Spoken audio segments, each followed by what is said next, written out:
Entry point, और ATR को नहीं भूलना है। अब हमें वापस से ATR का यूज़ करना है,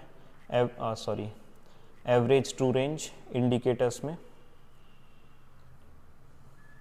ठीक है। एवरेज टू रेंज हमारा क्या हेल्प करेगा? To find out the stop loss, to find out the stop loss. अब हम सपोर्ट बेस्ड स्ट्रेटजी में कैसे स्टॉप लॉस लगा रहे थे, कोई बताना चाहेगा? सब भूल गए हो यार तुम लोग, रिवीजन नहीं करते हो। कैसे कैसे कैसे? एंट्री प्राइस से ATR की वैल्यू को माइनस कर देंगे, चलो याद है, अच्छी बात है। अब इसमें हमें क्या करना है? हमें इसमें कैंडल के बॉटम से माइनस करना है। कैंडल के बॉटम से क्यों? ताकि हमारा, देखो सपोर्ट में ऐसा था, सपोर्ट बेस्ड स्ट्रेटजी में, क्योंकि जब वो मल्टीपल टाइम पुल बैक कर रहा था तब हम ट्रेड ले रहे थे कि अगर स्टॉक को अगर पुल बैक करना है तो वो तुरंत पुल बैक करेगा। बट इसमें क्या हो रहा है कि पीछे कहीं पुल बैक दिखाई दे रहा है आपको, मतलब बहुत ज़्यादा ये टाइम स्पेंड करके फिर स्ट्रेटजी पे EMA पे आ रहा है। तो हमें यहाँ पे क्या है, अब अगर सपोर्ट बेस्ड स्ट्रेटजी में मैं एंट्री प्राइस माइनस ATR कर रहा था स्टॉप लॉस को निकालने के लिए, क्योंकि वहां पे जब स्टॉक ऑलरेडी किसी ट्रेंड लाइन पे first time, second time, third time support ले रहा था तब मैं ट्रेड कर रहा था। लेकिन यहाँ पे ऐसा प्राइस एक्शन नहीं है, हम यहाँ पे प्राइस एक्शन के बेस पे ट्रेड तो कर ही नहीं रहे हैं, हम डायरेक्टली ब्लाइंडली किसके बेस पे ट्रेड कर रहे हैं? EMA पे भरोसा करके कि EMA पे आएगा और वहां से हम पुल बैक एक्सपेक्ट करेंगे। तो इसलिए हमें इसमें क्या करना है, जो कैंडल का बॉटम रहेगा, कैंडल का बॉटम या फिर कैंडल का लो माइनस 1 ATR करेंगे तो हमारा यहाँ पे क्या निकल के आएगा? Stop loss. क्योंकि हम टारगेट्स भी फिर ऐसा नहीं है कि 1:2, फिर हम अच्छे से देखेंगे कि इसका जो अगला या फिर रेजिस्टेंस जोन है या फिर इसके जो प्रीवियस रेजिस्टेंस जोन्स हैं वो कहाँ पे हैं, तो उसके बेस पे हम क्या करेंगे, अपना स्टॉप लॉस निकालेंगे। जैसे यहाँ पे कैंडल का बॉटम क्या है, ये मैंने रिप्ले ऑन किया है BSE का, ठीक है, लाइव में अभी कुछ और इसका चल रहा होगा ये।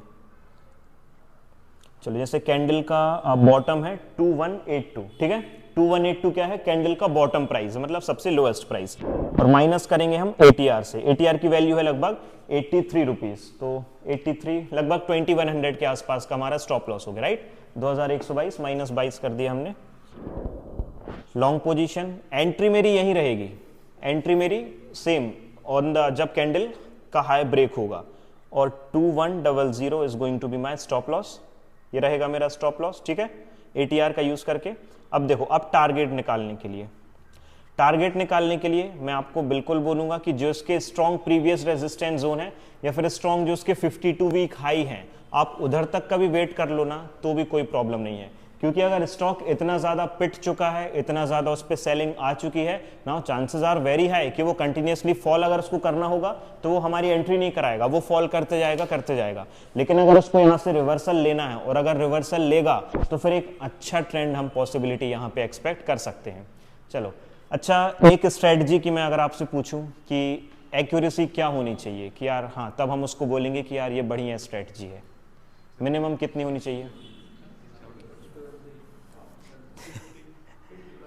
50 क्यों?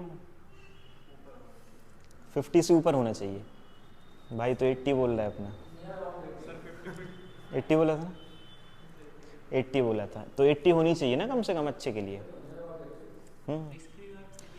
राइट, पहले आप ये तो पूछो कि रिस्क रिवॉर्ड क्या है, उसके बेस पे एक्यूरेसी 10% भी है और रिस्क रिवॉर्ड रेशियो 1:10 भी है, तो भी वो बहुत ज्यादा है।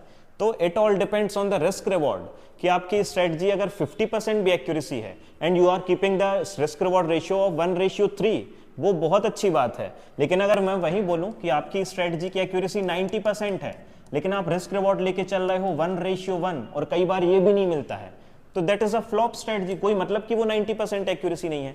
लेकिन अगर 50% भी है, 60% मिनिमम भी है, और अगर आप 1:2 या फिर नॉर्मली 1:3 रिस्क रिवॉर्ड भी मैनेज करोगे, it is going to be the successful. हमें वीक या फिर पर्टिकुलर मंथ के एंड पे या 2-4-10 ट्रेड के एंड पे हमें प्रॉफिट मिलेगा ही मिलेगा, right. It all depends on the risk reward. अब आप खुद सोचो, यहाँ पे स्टॉप लॉस हमारा ये है, अब इसमें प्रीवियस रेजिस्टेंस जोन कौन कौन से हमारे पास?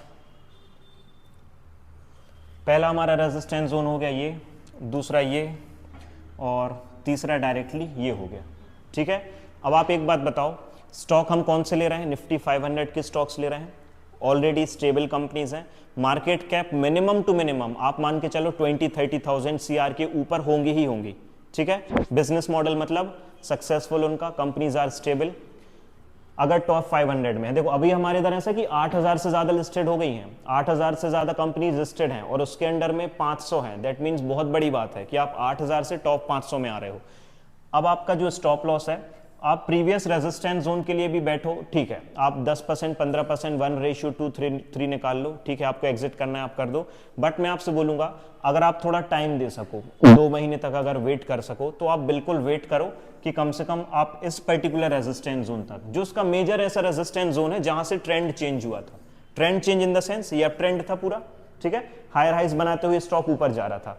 अब जहां से इसका ट्रेंड चेंज हुआ था, यहां से डाउन ट्रेंड स्टार्ट हुआ, तो जो इसका हाई था या फिर जो 52 वीक हाई था या फिर जहां से ट्रेंड चेंज हुआ है, आप इस पर्टिकुलर रेजिस्टेंस तक का भी टारगेट लोगे ना तो भी कोई बड़ी बात नहीं है, आपको मिल जाएगा। बस एक रूल रहेगा, that is you have to keep the patience. हो सकता है 2 महीने की जगह 3 महीना लग जाए या 1 महीने की जगह 2 महीने लग जाए, तो बस वो वेट करना पड़ेगा। अब आप क्योंकि देखो नंबर ऑफ ट्रेड से ज़्यादा आपके वो मैटर नहीं करेगा कि आपने कितने ट्रेड्स लिए हैं, आपने कितने सक्सेसफुल ट्रेड्स लिए हैं और उनका रिस्क रिवॉर्ड क्या है वो ज़्यादा मैटर करेगा।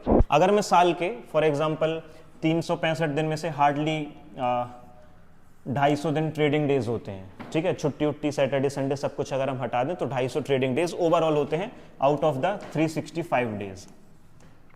और अगर आप महीने के, मैं बोलता हूं एक साल में आप 12 ट्रेड्स लेते हो, मंथ में आपने लिए 12 ट्रेड, ठीक है, और दूसरी तरफ किसी और ने लिए, मतलब सेम 250 दिन में किसी और ने लिए मान लो 50 ट्रेड्स, लेकिन इन्होंने रिस्क रिवॉर्ड रखा था 1:2 और आपने रिस्क रिवॉर्ड रखा था 1:4, तो जो प्रॉफिट है वो सेम ही है, profit is going to be the same, क्योंकि आपने इनके मुकाबले 4x कम ट्रेड लिए हैं लेकिन आपने रिवॉर्ड भी अच्छा खासा रखा हुआ है, राइट। तो नंबर ऑफ क्वांटिटीज पे मत जाना कि नंबर ऑफ ट्रेड्स पे, मतलब कि कितने ट्रेड्स आप ले रहे हो, कि मैंने तो BSE लिया 5% का गेन मिला मैंने बुक कर दिया, हटाओ मैंने दूसरा ले लिया, नहीं, क्यों 5% पे हटा दिया? अगर आपको पोटेंशियल दिख रहा है तो आप वेट क्यों नहीं कर सकते?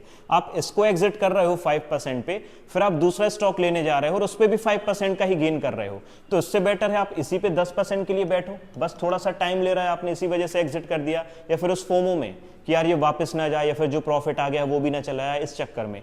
तो अगर आपको पोटेंशियल दिख रहा है आप साल के 12 लो, मैं तो बोलता हूँ 3 भी लोगे तो क्या प्रॉब्लम है, आप ले लो 50-50% गेन्स उनमें, आपका कितना अच्छा ROI पहुंच जाएगा। तो नंबर ऑफ ट्रेड्स पे मत भागना, आप रिस्क रिवॉर्ड पे भागना कि आपका जो रिस्क रिवॉर्ड है वो अच्छा होना चाहिए, ठीक है।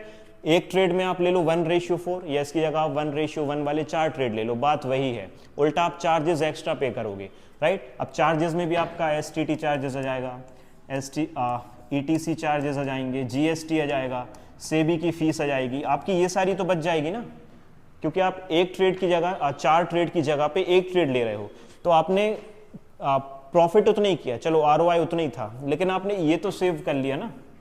और ये बहुत ज़्यादा लगता है, आप कभी PNL ओपन करके देखना तो जो सिक्योरिटी ट्रांजैक्शन चार्जेस हैं 0.02% बहुत ज़्यादा लग जाते हैं। नॉर्मली 1 लाख रुपए अगर आपने डिप्लॉय किया था, 5 to 10,000 का प्रॉफिट बुक किया है, अब मान लो 1000 रुपीज़ तो आपका आराम से लगेगा। 1000 रुपीज़ मतलब 1% ओवरऑल बोला जाए कैपिटल का गवर्नमेंट के पास पहले ही जाएगा, और प्रॉफिट अर्न करने पे टैक्स वो अलग बात है, ये तो पहले ही चला गया, ठीक है। तो इन सब चीज़ों पे भी ध्यान देना, ये छोटी छोटी सी चीज़ें बहुत बड़ी प्रॉब्लम खड़ी करती हैं।